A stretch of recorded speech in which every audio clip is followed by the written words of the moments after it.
the reason why this all bothers me is because human subjectivity is variable. And what happens with these kinds of discourses is a very static, very weak, very vulnerable subjectivity is posited as progressive.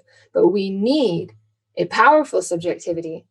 We need a changing subjectivity if we are to fundamentally change the world, if we are to take the reins of history. Marx says, but we will make history in the full light of reason. And capitalism is bringing us, the veil is lifted and we're getting closer and closer to the truth of the human hands on history. We have to realize that it is us that have done everything. We have created religions, we have created these institutions, and we can recreate them and we can make them different. And all of these discourses invite us to think, no, we're all just a bit messed up, aren't we? It's so hard to control our minds, and we're just your better self because you're weak. And isn't it so progressive to accept that?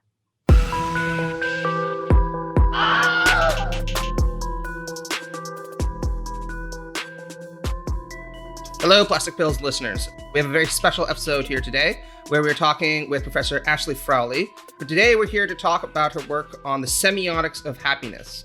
That's quite a mouthful, but believe me, by the end of this, we will all at least be a little bit more experts on what it means to be happy, how we can be happy, and we'll discover whether or not it's society that's making us unhappy, whether or not it's ourselves that are making us unhappy. Or if the concept itself doesn't really make sense. Exactly. So thanks a lot, Dr. Frowley, for coming here. We really appreciate it. Well, thanks for having me. So your book, The Semiotics of Happiness, made quite a wave in that it was interrogating a very popular subject matter right now. What does it mean to be happy? How do we conceptualize happiness? And of course, how does society conceptualize happiness in the kind of grammars and ideologies that are put forth in the 21st century? And we were just wondering if you could tell us a little bit, before we get into the nitty-gritty theoretical details of the book, about why you chose to focus on this topic. What was the allure of happiness, as it were? Well, I started the research that became that book in 2008, so quite a long time ago. But what initially drew me to the subject matter was, before I did my PhD, I was still living in Canada, and my final year of my undergraduate degree, I took a class called the Advanced Sociology of Mental Health. And it was literally the very first time, so, we read Foucault and all that kind of stuff, but also the kind of critical literature looking at the concept of mental health and concept of well-being and labeling theory and all of that sort of thing. And it was literally the first time in my life that I learned that actually these concepts are contested. These things have a history, a contested history, that there are many different ways of being and relating to the world all around the world and historically. And we didn't always relate to the world in this way, that this sense that, if something bad happens to you, you're damaged. When you have some kind of personality trait that you don't like, you think back to what your parents did and blame them, that kind of thing. The idea that this has only been around for like 100 years shocked me, because I thought, well, this is actually just like the scientifically validated way that human beings are. And actually, on a personal level, it liberated me, because up until that point, I had very much been like enmeshed in this, what sociologists now call therapy culture, this way of relating to the world, these meanings that emerge from the psi disciplines that have come into the world, and sort of suffused all of the way that we talk about ourselves, the way we talk about our relationships, the way that we relate to institutions, even the way that we construct our social movements, have been like sort of inundated with the language of psychology and the belief systems of psychology and the understandings of social problems that come from psychology. It's a very new kind of thing. And I had been part of that world, and I just thought, well, that's the way things are. That's just reality. That's how you're supposed to construct a movement. That's how you're supposed to construct a grievance, that kind of thing. And in terms of like happiness discourses, I remember that I used to read like self-help books and that kind of thing, because you seem to be about my age, maybe a little bit younger. But growing up doesn't come with a rule book, tradition is gone. And all of these old categories have lost their meaning. So for me, being 19, 20 years old, it was like, well, what am I supposed to be? And I say to my dad, like, well, what should I do? And he'd be like, Ashley, you just be happy, whatever makes you happy. And I'm like, no. You tell me, what am I supposed to be? What am I supposed to do? What does it mean to be a woman? What does it mean to be a man? I have no flipping idea. And we've destroyed all these categories, all these old traditions. Not saying that that's a bad thing. I'm just saying that everything that used to give a guide for life is gone. So how do you find these things? Well, how do you find rules? How do you know how to live? Well, we find it in self-help books. We find it in like 10 steps to a better you. And so that's what I was doing. And I was miserable because I was constantly focused on myself. I was obsessed with my feelings. And I was always thinking, like, I remember I put affirmations on my wall, like, don't save up your happiness for the future. Be happy now. And I was like, oh, like, why can't I just be happy, And I couldn't, because I was so focused on myself and my own psychology, because that was the be all and the end all of everything. I thought that was the whole point. And so to learn that this had a history and this is not how people used to relate to the world, reading Christopher Lasch, we've lost our sense of belonging to historical time. This idea that people didn't used to live as though they had one life to live. They lived as though they were living their parents' lives and their children's lives. Blew my mind, absolutely blew my mind. And also I was a bit angry because I was thinking, I had been lied to more or less about human nature. It was always the answer to everything. Anytime why are things like this? Well, because of human nature. Or if you wanted to get real complex, because on the savanna grasslands, and they tell this just so story that explained everything. And so I went to go do a PhD to study happiness, because as I was taking this class in my final year of university, I was interested in studying the labeling of depression, because I had this sort of personal experience of being like a 16-year-old going to my high school counselor because my grandmother had died. And I was very upset about this and other things that were happening in my life at the time, as you are when you're a teenager. And she was like, she wasn't listening to me. She was ticking off a list of symptoms. And she was like, it's not you, it's depression. You have a chemical imbalance in your brain. And at first I was like, oh my God, that is so, I felt better, it's not me, it's my brain, as though there's like some separation there. But later on, I started to think about it. And I thought, no, I have the right to feel bad because what's happening to me is bad. There's nothing wrong with me. I have a right to feel bad about this. So that kind of led me to studying depression. So, and as I was looking at the labeling of depression, I stumbled upon this new, at the time, area of psychology called positive psychology, where they supposedly were saying, oh, we shouldn't focus on deficits. Let's teach people how to be happy. And I was like, well, I thought that once you solve problems, people could do that on their own. But now we even need professionals to do that. Like, it's like, it seemed to me to be expanding the purview of psychology, even not just to those who are ill, but to everybody. Everybody needs to be taught how to be happy. And I found that a bit troubling. And I worried that it would increase that kind of excessive self-attention that I had experienced when I was younger. I think, sorry, I'm going on, I'm rambling, but just to say one more thing, my undergraduate degree was in anthropology and sociology. And I always think to really understand something, you need to feel what it's like to believe it, like the kind of emic ethnographic perspective, the insider perspective. And I feel like I could understand it because I had felt it myself. I had felt what it was like to live within that paradigm and to believe it before I came out of it and started to question it. And I think some of the best theorists are like that. They're the best critiques of the side disciplines were psychiatrists themselves or are psychiatrists or psychologists themselves, because they are in it, they know it, and then they start to think critically about it, and they know it so well, better than I do. Anyway, so that's how I came to this whole study. No, I personally think that's very inspiring. And I happen to know that a lot of people in our generation have very, very similar trajectories. Just kind of speak for myself. I can empathize with a lot of what you're talking about. I was 16 years old. I like post-punk. I'd listen to, Nirvana and Joy Division and Radiohead and all these different bands. And of course, I'd go around to my parents. It was like, nobody understands me, I was obsessed with Kierkegaard for a little while. And, he famously said, my melancholy is my most faithful mistress. I love her very much in return, right? And I remember my parents would respond precisely by giving me some of those self-help books. The one that I got was The 7 Habits of Highly Effective Teens. I can't remember where I got that. I think it was like 17, 16, because they're like, oh, this will help solve your problems. But there was this real sense, even on my part, that this was something to be dealt with pathologically rather than socially.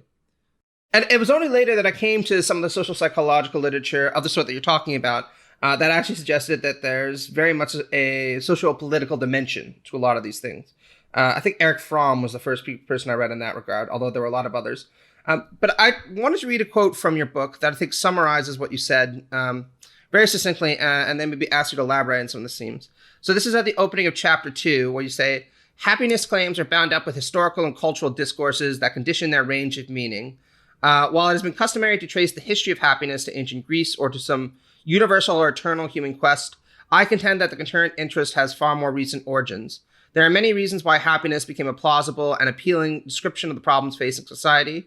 And I think that there's a lot to that. I'm just wondering if you could tell us a little bit about why contemporaneously this has become such a fixation in our society. You know, however you want to describe it, late capitalist society, neoliberal society.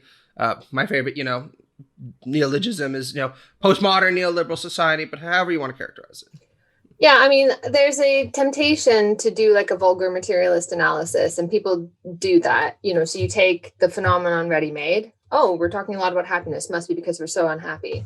And the political economy or the economy ready-made, and then you just jam those two things together. We're so unhappy because capitalism makes us unhappy. And it's a nice story, but that's not what happened. And this is why you have to be very, very careful. All history has to be studied afresh. I don't know if that's a line from Hegel via Marx, but it's a good one. Basically, I didn't sort of, when I saw these headlines in the newspaper all the time, right? Like unhappiness is Britain's worst social problem, for example, was a big one. Why are we so unhappy? And everyone starts talking about happiness circa, 2007, 2008. And instead of saying, how many people are unhappy? How unhappy are they? Why are we so unhappy? I asked, who says we're unhappy? When did it become powerful to frame claims about social issues in the language of happiness and unhappiness? What are they claiming? Who are these people? Where did they, ideas don't just sort of emerge from the ether. So like suddenly there's like this critical mass of unhappiness and it just explodes in people's minds. Oh, we're unhappy. What actually happened was beginning in 1948, some social scientists began to do happiness surveys. And they were, they typically ask people how happy they are on a scale of 1 to 10, or from not very happy to very happy. There's a few different ways that they do it.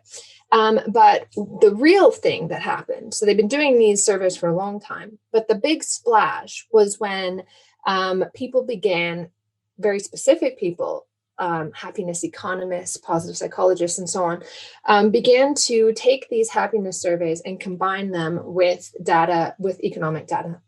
And that was the big claim that really burst forth onto the scene, into the public sphere of claims making. This became the banner of a concerted campaign to make happiness into a public issue, into a policy issue, into something that is taught in schools.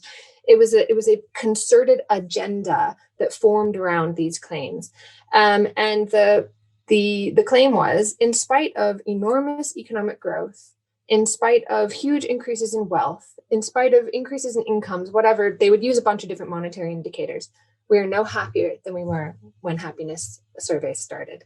So if you look at the trend line for these happiness surveys, it doesn't change very much. People on a scale of 1 to 10, people rate themselves as about a 7. And different countries will rate themselves differently as well, but it doesn't change much.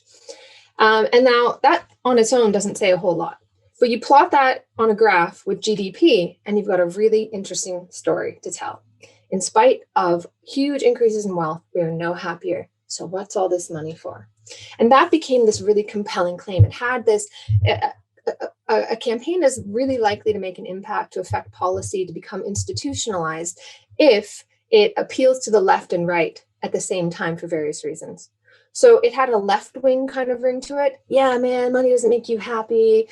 Capitalism is all about consumers, and especially at this time, there wasn't. I was thinking the Beatles song, money can't buy me love. You know what I mean? Yeah, From yeah. the 1960s, that stuff. Has this like countercultural appeal to it, but also it fits really well with conservative ideas because it's this, the Protestant ethic. The good capitalist doesn't consume; he plows everything back into production. Capitalists don't want their workers to consume a whole bunch. No, because they're going to ask for higher wages. So you want your workers to be ascetic. You want somebody else's workers, preferably in another country, to be profligate. And so it worked there too, right? You can well imagine, because you don't go on a picket line like, pay me less, give me well-being Wednesdays, I want mindfulness training. You're like, F that noise, I want higher wages. And there's actually this wonderful story that I came across when I was doing my research. So I gathered all these claims together to try to make sense of what these people were claiming. And it was an agenda put forward by positive psychologists to make like happy institutions, happy education, happy architecture. Like they had nodes, and they actually specifically met in Mexico yearly, I think it was yearly, to like try to bring people from around the world to spread these claims. So these ideas were like, it was a very concerted campaign to make it a big deal. So there was this idea that money doesn't make you happy, right? And so this became like the big claim, and that's why it became so powerful. It appeals to both the left and the right for various reasons. And so, but it was also like a political project on the part of this group of people. So it spoke to this kind of countercultural air, and it sounded convincing, it sounded radical. And this was a time when this initially sort of burst forth onto the scene in like 1998. And then someone really took hold of it and made it into a concerted project in 2003, Richard Layard in the UK. And then more and more books get written about it and that kind of thing. And the idea is that, a huge range of social problems can be solved by reorienting to the true meaning of happiness. It's radical, it's revolutionary, but it also has a historical element to it, right? Since time immemorial, people have pursued happiness. It's in the Declaration of Independence, even though that's not what they meant. So it had this like radical ring to it at a time when big ideas were on the wane. There is no alternative to capitalism has become like a popular prejudice. And so it seemed to provide an alternative, and it spoke to the left and right equally. And so these are part of the reasons. Obviously in the whole book, I explain all the different reasons, but that's part of the reason why it became so powerful. And it wasn't because suddenly, because of capitalism in some unmediated way, we all just became very unhappy. In fact, even according to the claims makers themselves, we are just as happy as we were in 1948, which is interesting because you'd think like the whole like cultural pessimism that we have, we think why are we so miserable? But actually we rate ourselves just as happy as we ever have. And there's a lot of debate about why that is. It might be like cultural feeling rules, like when you say, how are you? Saying fine, thanks. It's like, oh, geez, people keep saying they're fine. Or we like, as long as you're not starving, you rate yourself about a 6. Oh, yeah. I wanted to just say one thing, and then I'll let Victor ask his question. What your criticism reminded me a little bit, and maybe you'll push back against this comparison, or maybe you'll embrace it. But it was the comment that Slavoj Zizek made around very similar points. Because one of the things that he points out is you have a movie like The Pursuit of Happiness that presents one image of what the good life is about. It's a very conservative image. There's Will Smith, like you said. He works hard. He's thrifty. He looks after his son. Eventually becomes a big shot in the world of finance, and he becomes quote unquote happy per se, right? And that's a very conservative way of conceptualizing happiness. You juxtapose that with the more kind of new age conception of happiness that I think in some ways you're critical of, or you might just call it the new left conception, which is, actually it's capitalism that makes us unhappy because, we're driven to be hyper competitive. We're not able to actually spend time with our kids like they're like presented in the movie. We can't actually form meaningful social relations. And you point out that there's a kind of romantic critique that has deep roots there. And so what we need to do is not necessarily get rid of capitalism per se, but moderate it, right? Spend more time with our kids, reconnect with spiritual traditions. And Zizek is also very critical of these kinds of injunctions, right? Saying that in many ways, this just reifies different forms of ideology. So I really embraced the kind of commentary you're making in that respect, because I think he's absolutely right about that, in the sense that neither of these are paths that we should be pursuing on the left. Neither the conservative path or this kind of new left approach. But anyway, go ahead, Victor. So I think, I did grow up around the same time as you, and I remember, the self-esteem being an aspect in, when I was in primary and grade school. And, in the book, you focus on the signifier of happiness, and that, like after you wrote that book, I think there's maybe been a bit of a shift, and there's like an oscillation in like the dominant signifier when it comes to like our happiness. And I feel like, and actually it inspired us to do an episode a few months ago about happiness, because I actually had made this observation before I was familiar with your work, that it seems like now what's in vogue is like mental health.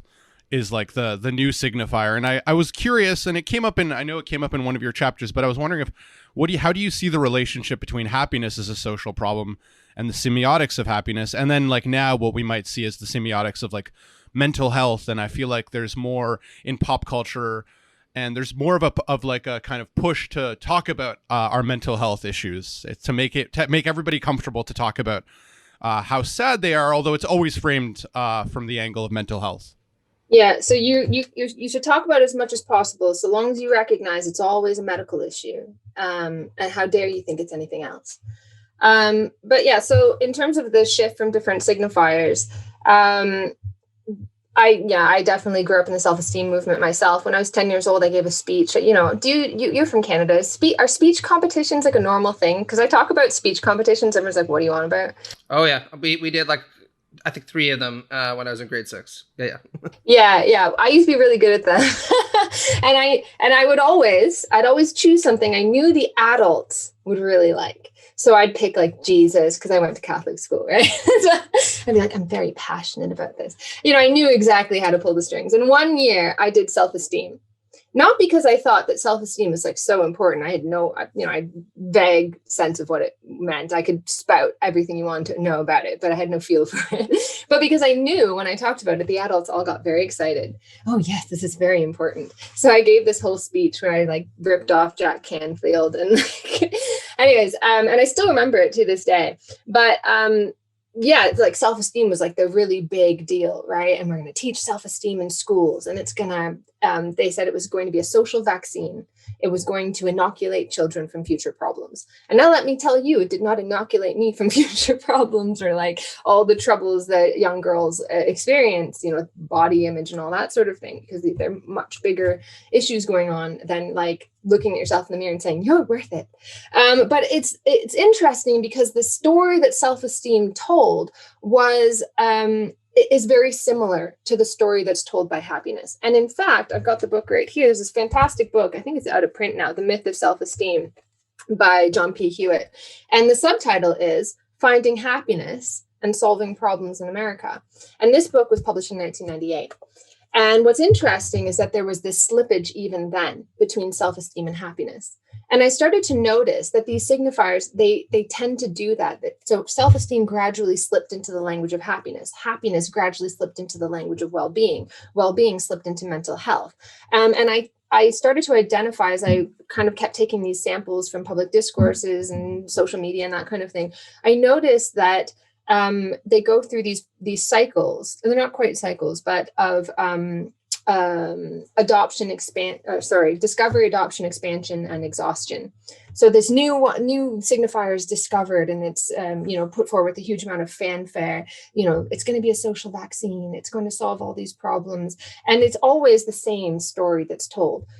First, you must promote X: self-esteem, happiness, well-being, mental health, whatever, before we can ever even think about solving Y. Right? So why is like some intractable issue. And with self-esteem, it was like, it was everywhere in the feminist movement, for example. How can we ever deal with patriarchy if we do not have the self-efficacy as women to stand up against men? Right? So it's this nice story. You come in and you posit your new discourse in between some intractable problem. No. Before we ever surmount that, we have to have a seminar on self-esteem. We have to make sure that our institutions teach self-esteem. How can we ever overcome X or Y if we don't promote X? It's a very, very common formulation. You see it all the time. When I was doing my coding, it was always first promote X, first promote X. You just saw all the time. And then that is a very powerful story. It's a very simple story. It's a magic bullet, right? It's a social vaccine, but it's a magic bullet. It's going to solve all kinds of problems, and people adopt it. Everything becomes a nail, right? When you've got a hammer, everything becomes a nail. And then they start to, as it gets adopted in all these institutions, they start to expand it, because you adopt it in, self-esteem gets adopted in God knows where. Like businesses, every kind of business expands it, and education, and what if we could do it like this and we could solve this problem, and then it starts to lose all meaning. Self-esteem also means this. And I was just in so what happens when you do this kind of research is people will mistake you for a happiness expert. So every now and then I get invited onto these panels, and then I just disappoint everyone and horrify them, and they try to shut me up, cut off my mic.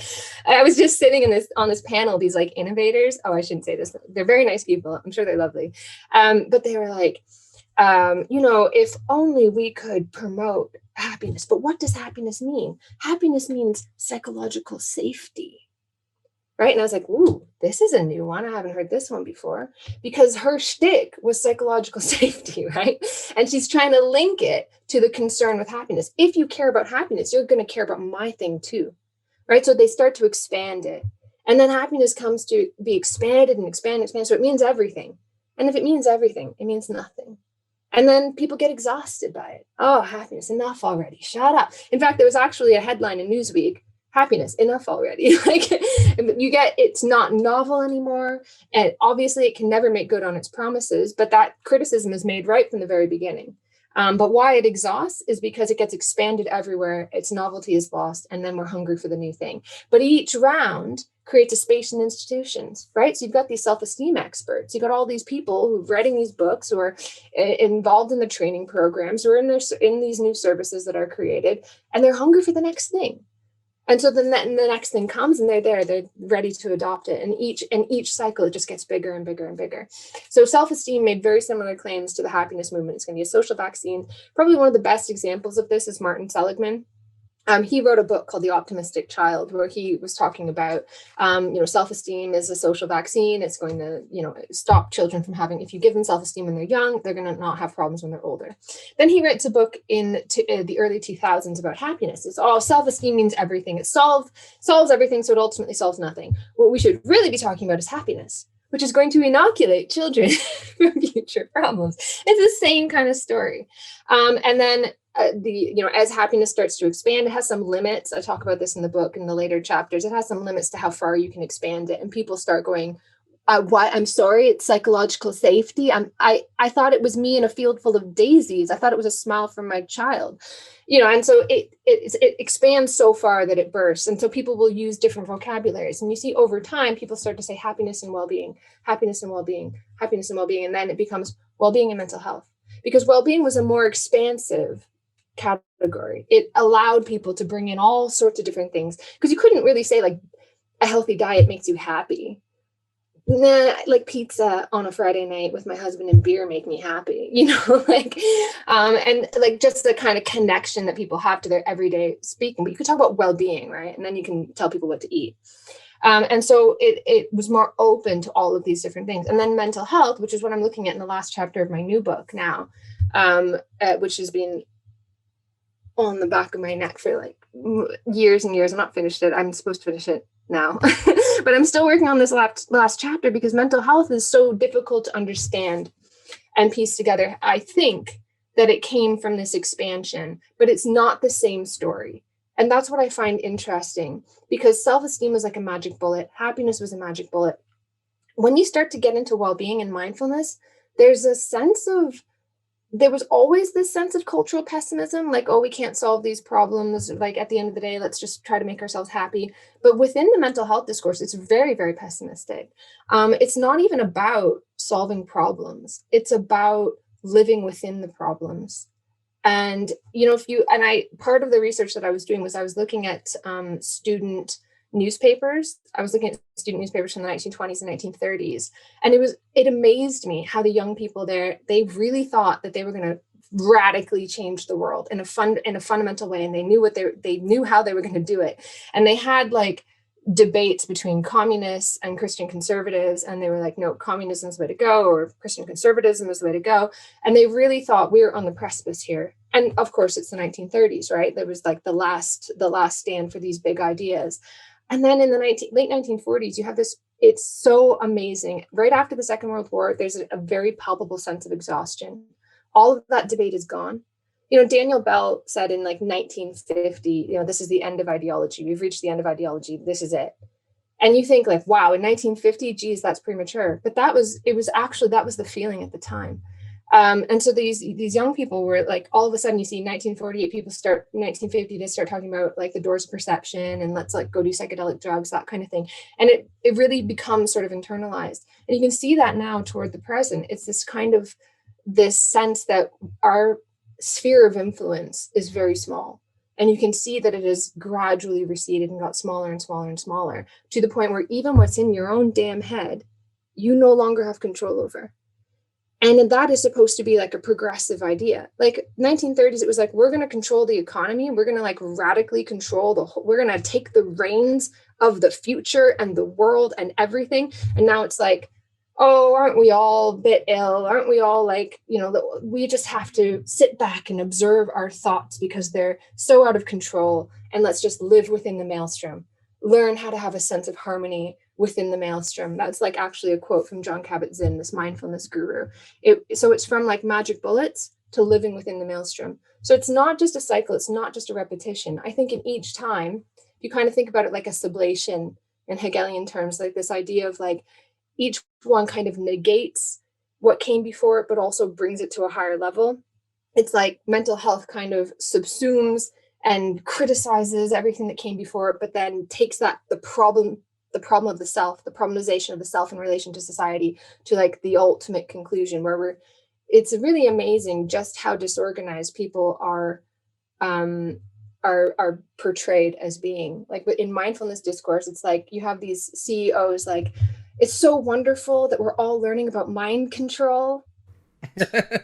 And nobody's that's really weirded out by that. I'm really glad you said that because, that was kind of the sense I got about mental health, and like kind of there's a much more of a negativity associated with it. And like, I feel it palpably because one of the topics in the episode that we did about happiness was, it's weird because I've just noticed that, like, I will admit I feel like I'm maybe uncommonly contented person naturally. And I sometimes feel like it's a little bit unfashionable to admit that, because I feel like the dominant culture is so much talking about like the mental health issues you have and the mental disturbances that you have that it seems very out of vogue to talk about happiness. It's almost cringe to use that older word. Now everyone's mental health, everything has much more of a negative spin on it.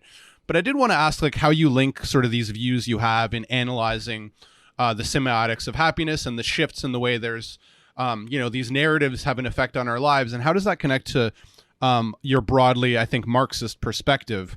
And I know that you said in the beginning of your book, and I watched a couple of your interviews, but I think in the introduction of your book, you said something about how, the construction of these different discourses, can have a limiting effect on human possibilities. And it makes us think that these things, like at least the narratives and the semiotics, whether it's about mental health or happiness, gives people a sense that these things are like sort of eternal or stable. And I guess the reason I brought up that quote and the way maybe I would link it to Marxism is because, I sometimes think that right now the neoliberal ideology, or kind of like the liberal ideology, is kind of interestingly about telling us that anything is possible, right? Like capitalism, it's like be whoever you want to be whatever identity you want to be, and it's almost like this push on us to find your true self, and capitalism is like the right marketplace to do that. So I guess. And I think a lot of people argue that pressure of choice, I think Zizek has talked about, like kind of the nauseating effect that all these choices we're confronted with have on us.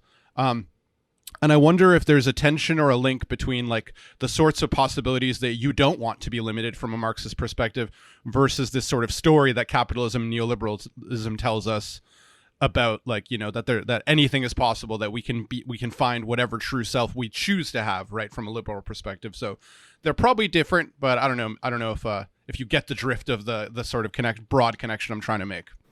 I actually just wanted to follow that up because one of the things that I wanted to say is that I've often felt that one of the worst things to emerge from the kind of trends that you're talking about is the kind of injunction to manage your mental health as a real imperative. And I think a lot of this is associated also with the emergence of things like millennial capitalism and the kind of attitudes that are associated with that.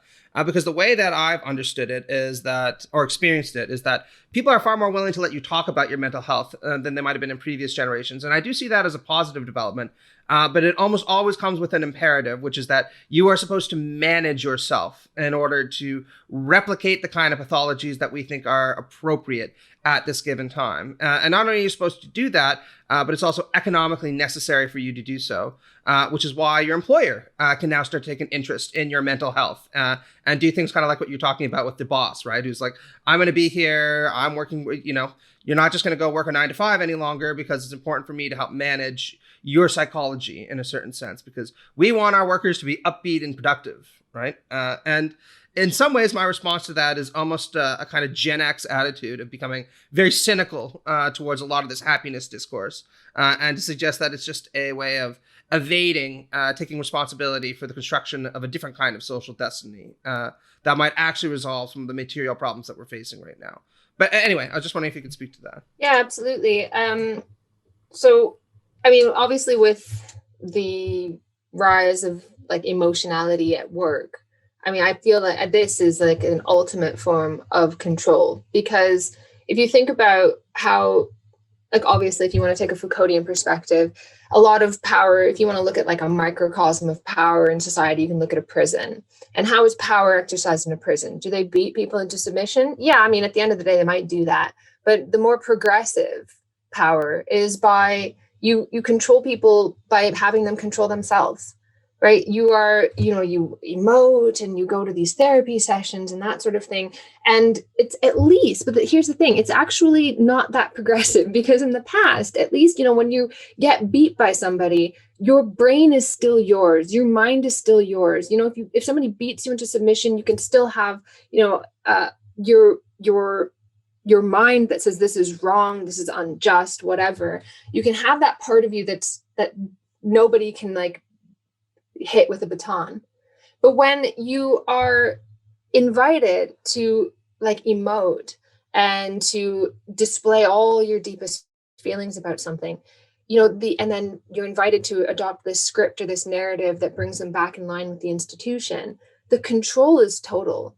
I would much rather have that freedom, that tiny little freedom to go to work, do my thing, and say a subtle fuck you under my breath, and that's mine.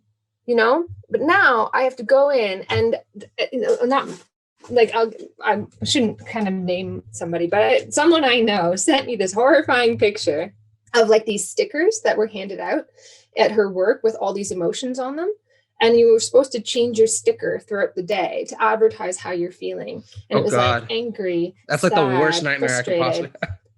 Horrifying, absolutely horrifying. And everybody, all the workers were like weirded out by this. And the like, the aspirational ones were like, after that, I'm going to be in management. They were like, oh, this is so great. And management thought it was wonderful. They were breaking down barriers to, the stiff upper lip and all these sorts of things. And everyone else was like really weirded out in this way with it that they couldn't quite explain, because at least if you go in, you do your thing, and the capitalist doesn't have any access to your brain, right? Now, not only do you have to be exploited, you have to enjoy it. And again, on one of these panels that I was on, I was sitting there with my mouth hanging open because I couldn't believe that nobody found this weird. They were like, oh yeah, what we can do now is with mobile phones, we can actually track people's emotions, and we can see based on their eye movements, and we can see how they're feeling at any point in the day. And I was like, what? That's horrible. But how is it justified? It's justified on the basis of breaking down barriers. Let's all talk about our emotions. And another one here's one that they stick that they beat people with is suicide, right? So they threaten people. If we don't do this, we're going to, people are going to commit suicide. And this is, have you ever read the book, The Circle? In that novel, that was how like the tracking devices, right? So it's like the thing, or like microchipping people, the quintessential tinfoil hat thing. The state wants to microchip you. Well, how did they introduce microchips? By saying it's going to stop little girls from being abducted, and we'll be able to find people. So it's always through this kind of moral crusade that gradually our kinds of freedoms are lost, and the freedom to be miserable is something that is actually really important. And to have that misery and to be able to articulate that misery with other people is something that's gone now. Because, you think about the word stress. Oh, I'm stressed out. When did this become powerful in common parlance? in the 1960s. And was it because suddenly the world became much more stressful in the 1960s? No, absolutely not. I mean, think about what it was like during the Industrial Revolution, people's limbs getting ripped off on a regular basis, like children falling into machines, people working 18-hour days. Like Karl Marx in Capital has all these vignettes of like people forced to work around the clock before they'd like literally drop dead. You think like, why didn't they use the word stress? Because there was another narrative that existed at that time where you could gather together and demand rights through collective social movements. The trade union movement was on the wane, and you can actually see that this huge rise in disability as the union movement starts to disappear. And so we have this kind of individualized narrative, and this language of emotion, the language of mental health, speaks to this kind of individualized narrative. Your problems are you. You are feeling bad today. You have this issue. You can carry out these practices. Like they even have like biohacking now, where it's like companies are like, oh, you can play with the lights and get the ambience exactly right to make people not pissed off. But they'll also like invite you to do it to yourself. Like you biohack yourself. And that so that you don't feel like you're a hamster in a flipping treadmill, you know? And so I think that this is it. That's some really eerie stuff, I have to say. Like that's fucking... And they will actually say mind control because they say that we can't control our own minds. So they're going to teach you how to do it. And people are like, okay, yeah. And this, you know, you asked me, how do I connect this to Marxism? Because we do. That is the most fundamental thing about being a human being.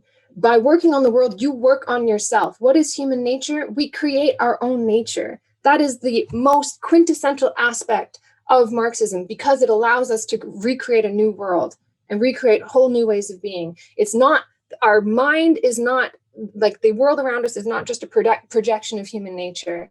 It changes. And as we do things differently, we change our own nature. We are fundamentally different today than we were 1,000 years ago.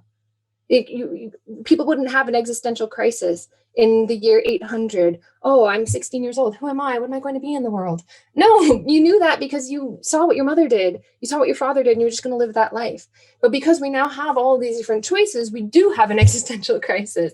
But that is because we have that ability as human beings to choose who we are. Now, we're in a context in which we don't have a robust kind of subjectivity to deal with those kinds of choices, right? So if you're going to choose who you are, everything up to you is a choice. You also have to stand behind that and say, I have chosen to be this way. This is the path that I have taken. And therefore, when it all goes to shit, it's kind of my fault. Or when it all goes to shit, it's probably some deeper kind of structural thing and you just got spat at the bottom. Well, that's kind of a hard thing to understand.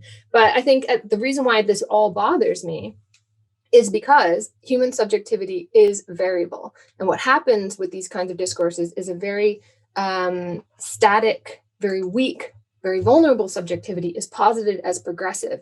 But we need a powerful subjectivity. We need a changing subjectivity if we are to fundamentally change the world, if we are to take the reins of history. And like Marx says, we, like in the past, everything's sort of like chaos, and now it is in the anarchy of production and so on, but we will make history in the full light of reason. And capitalism is bringing us, the veil is lifted and we're getting closer and closer to the truth of the human hands on history. We have to realize that it is us that have done everything. We have created religions, we have created these institutions, and we can recreate them, and we can make them different. And all of these discourses invite us to think, no, we're all just a bit messed up, aren't we? It's so hard to control our minds. And, the government really needs to lock the cookie box or whatever they say with nudge discourses, that kind of thing. We're just your better self because you're weak. And isn't it so progressive to accept that? Well, that leads right into a That's question really very I have inspiring, about, I think. Yeah. About so if we're going to be critical of these kind of structural explanations where we want to like blame capital or culture for our feelings, and then we also want to be critical of medicalizing kind of like internal chemical balances or other kind of like personal responsibility narratives for how we're feeling. I guess I'd be curious about how you'd respond to people who would say, well, maybe that leads to like kind of a mental health quietism where it's like we can't talk about anything. And then I guess that leads to the natural question, which is, well, what do you think is the right way to talk about mental disturbances? And I know that you're inspired by Ian Hacking's like, the looping effect, right? And that does lead to like a very kind of a difficult puzzle where you're like, if we start to over label something, it like has an effect and it's almost like we're making it real. So given that, I guess, how do you see the way forward to talk about something that clearly all of us have some sort of intuitive experience with what, I don't know, mental disturbance or whatever we want to call it, unhappiness or whatever. Yeah. I also want to follow up and say that I think a lot of what you're talking about really came to the fore in 2020, because I remember one of the objections the Republicans made to actually giving people $1,500 a month in order to stay at home was, oh, without people working, suicide rates are going to increase and drug rates are going to increase. We don't want that because people need the kind of meaning they get from going to work every single day. And there was really this kind of perverse quality to it, of course, because they knew that if more people go to work, more people are going to die. But that was still preferable to undertaking what's really a very minor change to the economic status quo, just giving people money a month to stay home. But even that was a bridge too far for the people who are caught up in these kinds of justificatory logics. Well, with that last bit, it's a bit difficult because I think when you're in the United States, it's easy to get drawn into this idea that the discourse of capitalism or the ideology of capitalism that we need to fight against is the kind of obvious one, like the Coca-Cola, be happy. Thing is, like, nobody is like, oh, I'm going to buy this Coke and it's going to make me so happy. Nobody flipping thinks that, like, so it's kind of like straw man to begin with, but also you still have this kind of, you still have capitalists in the US who are like these kind of like old fashioned productivists, which, I think they're really, really on the wane. Because there's this kind of like fight within the capitalist class. You have like the people who are like quite progressive in the sense of like economically progressive. And so they think like, oh, we're going to produce tons and tons of stuff and that's going to like rising tide will lift all boats, that kind of thing. But the people who are really in the know, the people who are really progressive in like the liberal sense, they are like, when I sit on these panels with rich people, like people with money, I have to actually tell them the purpose of business is profit. And they get very uncomfortable with that. No, it's not. It is about all of these different things. We have goals. And I say, yeah, okay, you can have all that stuff. Mm-hmm. But if you don't make a profit, you're going to go out of business. Okay, well, maybe that's true, but it's profit and all of this stuff. And yes, okay, but if you don't make a profit, screw all that other stuff because you're going to go out of business, right? And so there's this enormous push to like deny that purpose of capitalism is to make more money. It is. And that's the good thing about it. There's me being a heretic. That is the good thing about capitalism, because it creates a basis of abundance that could feed the world many times over, that if we could figure out how to harness for human beings is the basis of a new and much better society. And this is why if you read the Grundrisse Notebook 7, it's wonderful. I recommend everybody read it because Marx is absolutely giddy about this. And he says the basis of wealth the creation of wealth on the basis of the exploitation of human labor appears as a miserable foundation in light of this new one that's being created by industry itself. Capitalism is abolishing exploitation to create a much better world. So these progressive, economically progressive capitalists, they have no idea that they are creating the basis of communism, which is why people think that I'm a confusing figure, because I love a capitalist who will be honest about profit. The ones that freak me out are the ones who will deny that. Because capitalism is contradictory. It's not just like, oh, growing, yay, everybody's rich. If that was what capitalism did, what would be the problem? Capitalism also tends towards stagnation. The thing that creates wealth is also the thing that creates stagnation. In the Communist Manifesto, Marx talks about it like the capitalist is like the wizard or the sorcerer who's unable to control the powers he's conjured up from the netherworld.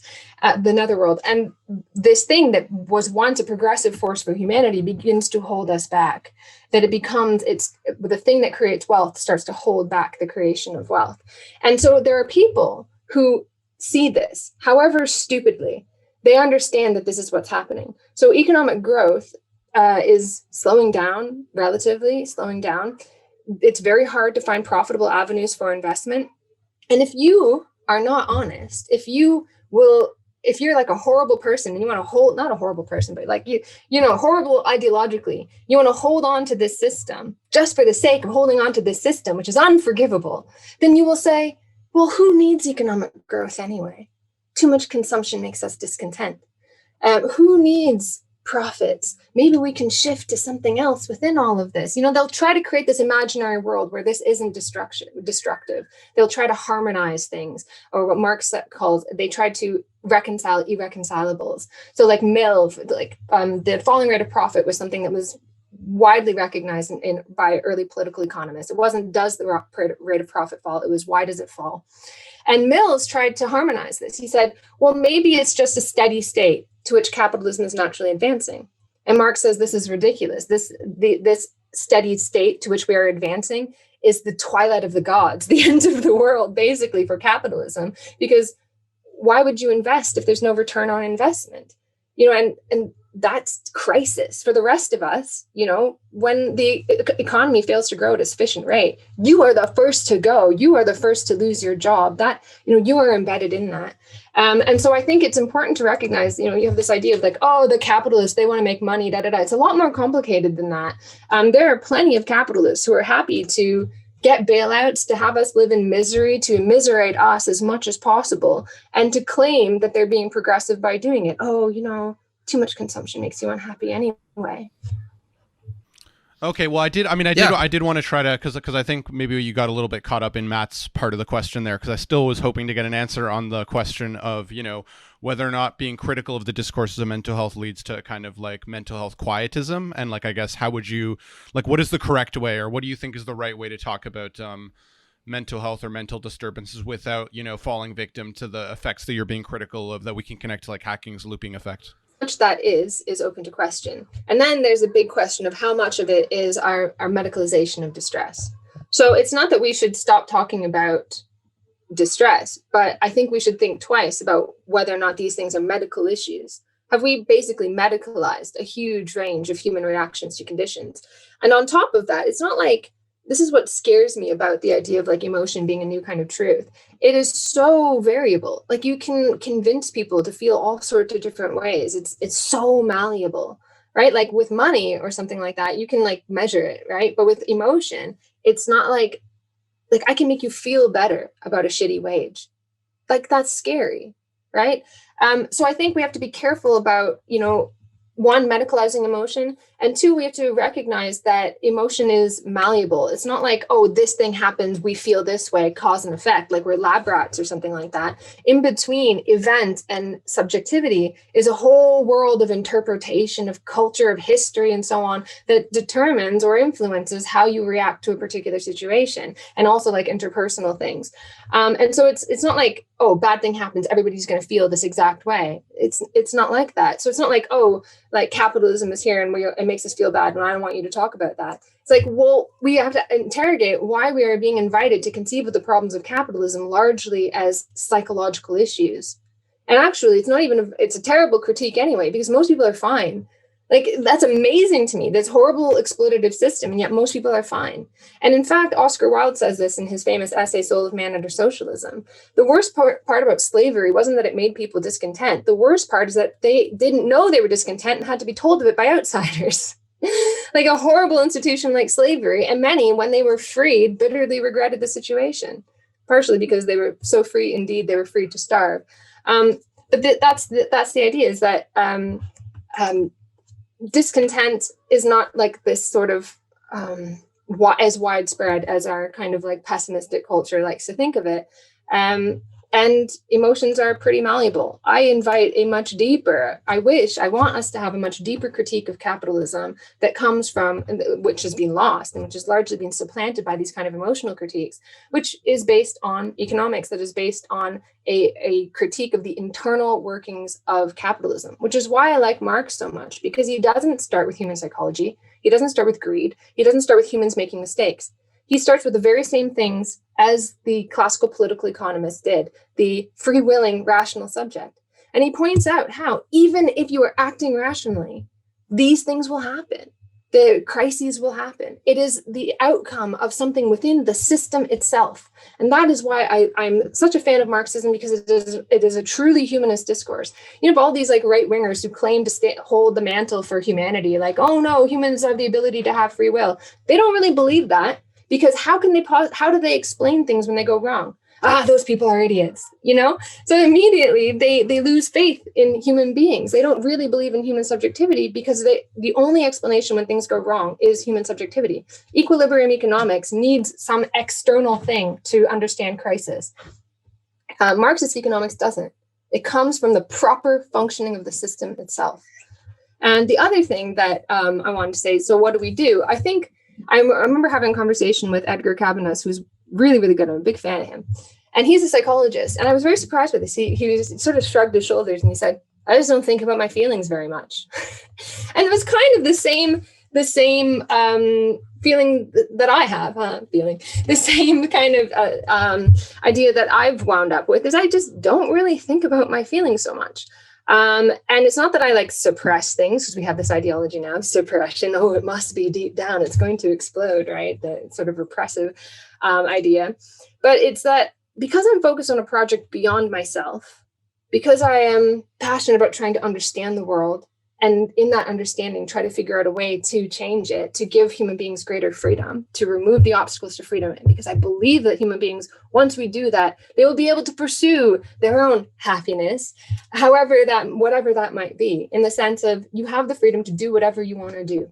And I'm not going to tell you what you should want to do. I'm not going to tell you how you should find happiness, saying when you don't have to work for a capitalist for I don't know how much percent of your existence, I have to do the math really quick, but a huge percentage of your existence wasted on some other asshole's plan, what would you do with your life? All of our lives would be a lot different. And yeah, maybe we would be miserable in different ways, but that's you, that's your own personal world. I am interested in increasing the freedom of human beings by removing the barriers to freedom that exist now. And trying to recognize where we have those pathways of freedom that capitalism opens up and at the same time tries to shut down. So focus on a project beyond yourself. And that actually comes from psychology, from Viktor Frankl, right? This idea that you pursue something beyond yourself, not because it makes you happy, but because it makes suffering worthwhile. And if you think that the ultimate goal of everything you do is to produce a feeling inside your head, you are always going to be disappointed. You're always going to be discontented because you cannot, by their nature, feelings are ephemeral. They slip away. The moment that you have it, it's gone. And that means that if that's your whole purpose in life, you're always going to be chasing something that it never really exists because you can't hold on to it. And people say oh, money, blah, blah, blah, you can't take it with you. Yeah, but you can't, at least you can leave that behind. With your feelings, you can't leave them behind. They're gone when you're gone. With a project beyond yourself, something beyond yourself, it's there after you're gone, right? You can leave it behind. You can't take it with you, but you can leave it behind. And you do it because it matters and it's meaningful, not because it'll make you happy. Actually, I want to say your last comment reminded me a lot of Simone de Beauvoir. She made a very similar point where she stipulated that one of the biggest problems with the philosophy of subjectivity is precisely that it leads us to think that the only thing that matters is how it is that we feel about something. And so life becomes a constant effort to try to manage our feelings in one way, shape, or form. And it's only when we realize that we're actually very much other-directed creatures and that we find our significance in the relations that we have with different people, whether our family, our friends, and so on, that we become truly gratified because of the recognition that we get from them. But of course, that's very difficult under capitalism and under patriarchy. So that's why we need to reform those kind of systems. Right? Yeah, I think the only time that I have any kind of misery is when I feel that my project may not go anywhere. Yeah. And I feel that perhaps we will never move beyond this, that this possibility that we have, this world of wealth and culture just beyond the horizon, if we could just figure out how to take hold of it and generalize it, we're almost there. It's possible. We can't figure out a way to get there. And then I feel deep dejection. But I feel like that's like a kind of thing that's a dejection that's connected to the world, it's connected to other people and the sort of broader project of humanity, as opposed to me being like, oh, why can't I be happy about my sitting on a prayer mat for 20 minutes a day? Why is this not fulfilling me? Kind of thing. Not that there's anything wrong with that. If that makes you tick, that's fine. My main issue with the whole meditation thing is that it's put forward as a solution to social problems. It's the same kind of magic thing. Somehow, some way, if we could just promote X, somehow we would do Y. But yeah. Well, it sounds like what you're saying is, all these things are fine. It's more about like, how are you taking it up, right? Because I think that the key, at least if I'm understanding you correctly, right, is are you taking that thing up as a project in your life? Right. And it's not this like thing that is that you're doing because you think it's going to like solve some problem like instrumentally or something in your mental health. Is it something that so I guess presumably it would be possible to take up yoga or these other things as like a project if I'm not misunderstanding. Yeah, like I go to the gym and that kind of thing. I like to do that. I don't think that that's like the be all and the end all of my purpose. It is for my husband now, and he's like a pretty contented guy. Like right, there you go. I mean, yeah. It's to each their own. But if you do it, like, I know my friend does it because she believes it like increases endorphins, and she's pretty like sad all the time. She has no purpose in her life, and she specifically goes to the gym and this instrumental way to increase endorphins. And I feel like that's kind of sad. But that, I don't know. No, I'm not that interested in kind of like individuals. I'm more interested in, these sort of broader discourses and what they say about our social movements and that kind of thing. So when I say project in life, I mean like, what I have in mind. I'm sneaking in Marxism, like right. I'm sneaking in communism, but everybody will have something different, Yeah, for sure.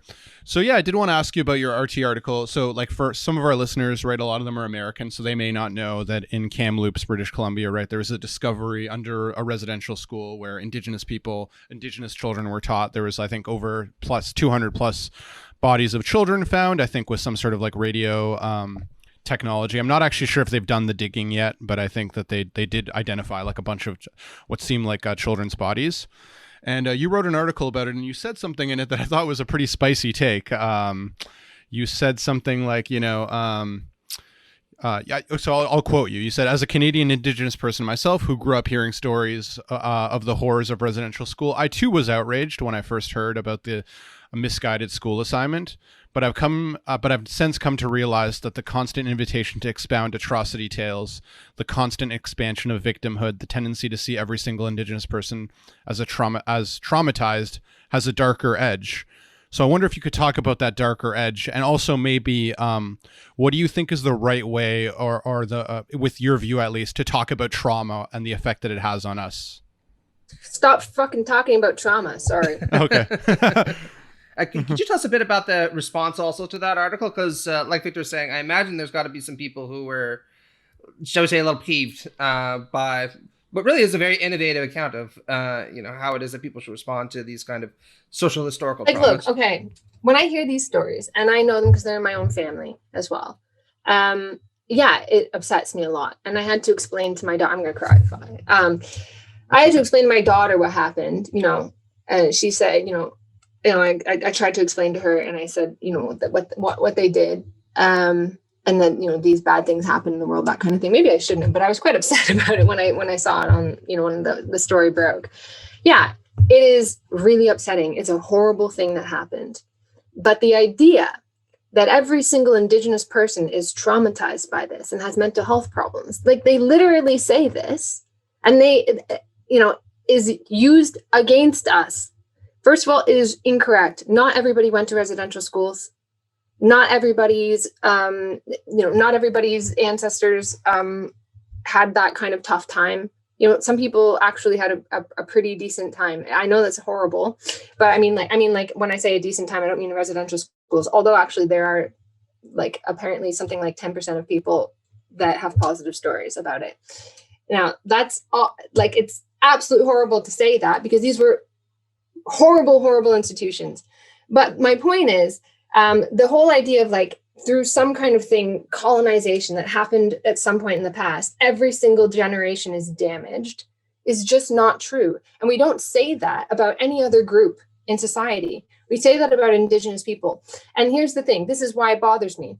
Because when it comes to what's happening right now, which is what's called the Millennium Scoop, enormous numbers of children are being taken still. They're still doing it. Do you know why? Because they claim that we're damaged. They claim that because of residential schools, because of colonialism, we have lost our ability to be mothers. That is exactly what they said when they took our kids and put them in residential schools.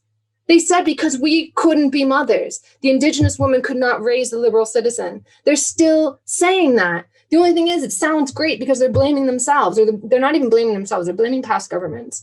So it's like the bad old government of the past that did all these terrible things. We're so sorry. And that is why you have problems today. So I wrote a paper about this. It's just that RT article is literally my stream of consciousness when I was very angry when it first broke. Literally, I thought that the editor would edit it because there's like half sentences in there. I wrote it in a fit of rage. And the editor was like, this is powerful. I'm going to print it as it is. And I was like, no, you might want to not do that. But I wrote a whole paper that is much more thought out, where I go through all of these discourses and I explain how they function.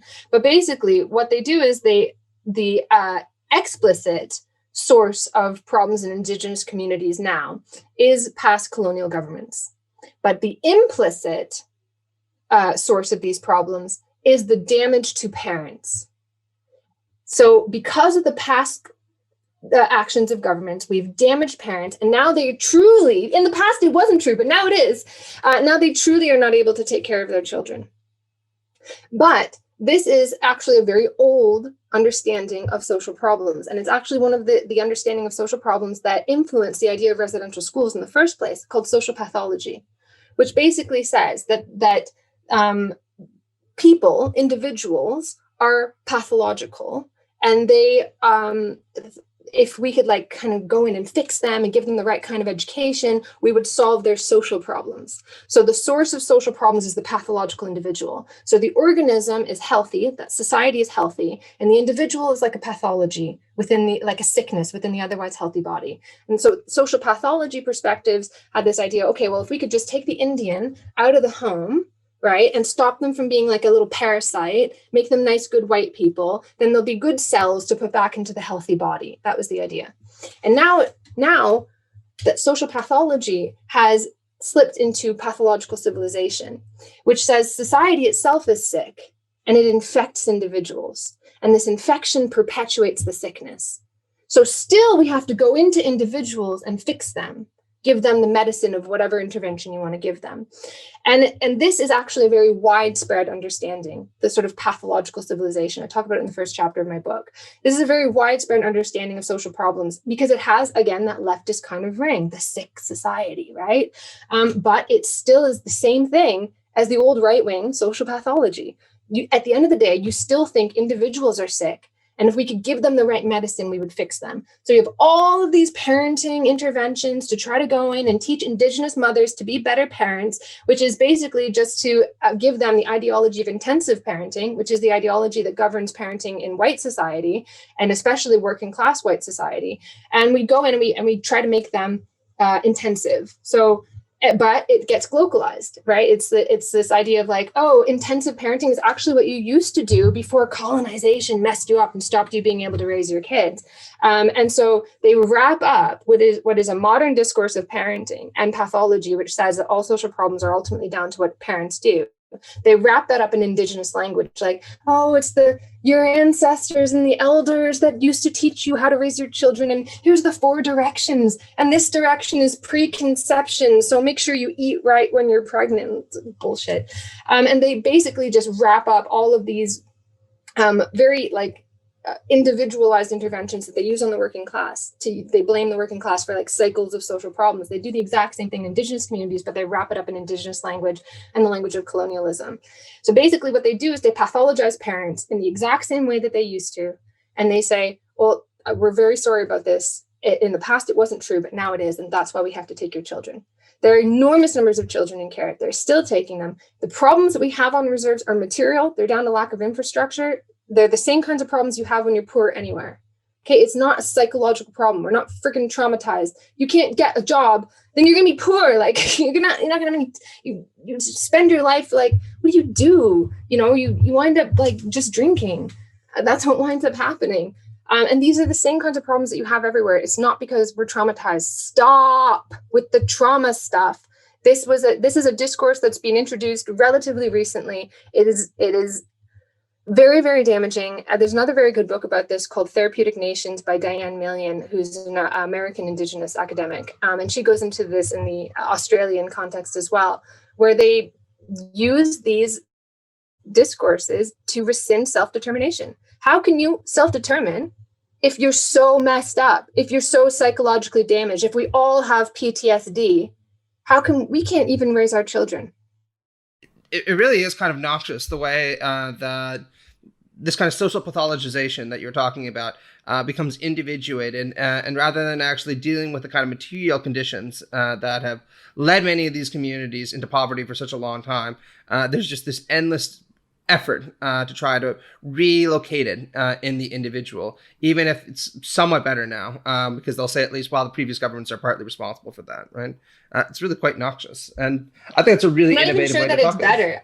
I'm not even sure that it's better, because they just deflect. They draw a line. They're doing the same thing. Yeah. Okay. So we lost her. Ashley, can you hear us? I did want to briefly. Well, it looks like maybe the internet's unstable, so maybe we should just end it here. I think if we'll get her back, because I think that was a good point to end on anyway. Yeah, I mean, I can hear. You can just leave it there. I mean, I ranted anyway. No, it was so good. I mean, it was so interesting. Yeah, I guess. I had more things I wanted to ask you, but we're already at time anyway, and the internet's a little inconsistent anyway. So maybe sometime in the future we can do it again, or bring you on another time. Yeah, I mean, I regret saying that not everybody had a bad experience in residential schools. That's not what I meant. I meant not everybody had a bad experience. Like literally every single human person, indigenous person from 1492 till the present. Of course. Yeah, we can add that in. Sorry, that's not. Yeah, but it is an interesting point that 90 to 95% of people had a bad experience, but 5 to 10% of people had a good experience. Oh shit. PTSD is not in our DNA. Yeah. Got it. Well, I just want to say, Ashley, thanks a lot for coming on. I thought that was a really interesting conversation, and hopefully we can have you back some other time, because I would definitely like to follow up on the kind of comments you were making there at the end, because, again, I think that the dynamic that you're talking about there is really noxious but very interesting, particularly when it comes to how it is that we should interrogate both the social and individual pathologization that seems to be rampant in our society right now. Well, and also just the way the left is I feel like the left has been infected by this language of trauma, not just in the indigenous context, but in so many other contexts, I feel like. So yeah, there's a lot of other interesting stuff to pick up on. There's a lot of really good literature about it. I highly recommend you read Diane Million's Therapeutic Nations. Very, very good takedown of it all sounds so good. It all sounds so progressive, but it's being used against us. Absolutely. Well, thanks a lot, Ashley. And again, check out our book, The Semiotics of Happiness. And I guess I'll give you the last word. So can you tell us a little bit about the name and the subject of the new book that you're working on right now? So the new book is called Significant Emotions, which looks at the cycling of these different discourses, how one gives way to the next. Basically, as I talked about, cycles of discovery, adoption, expansion, and exhaustion. Tries to get at what is underlying all of this, which I think is diminished subjectivity brought on by a real loss of freedom. That our avenues of freedom are actually shutting down. And I think that's what underlies our inability to understand human beings in any other way except vulnerable and infected by various pathologies and so on. Great. And you can find her on Twitter too in the description. And thanks again. Thank you so much. Hey.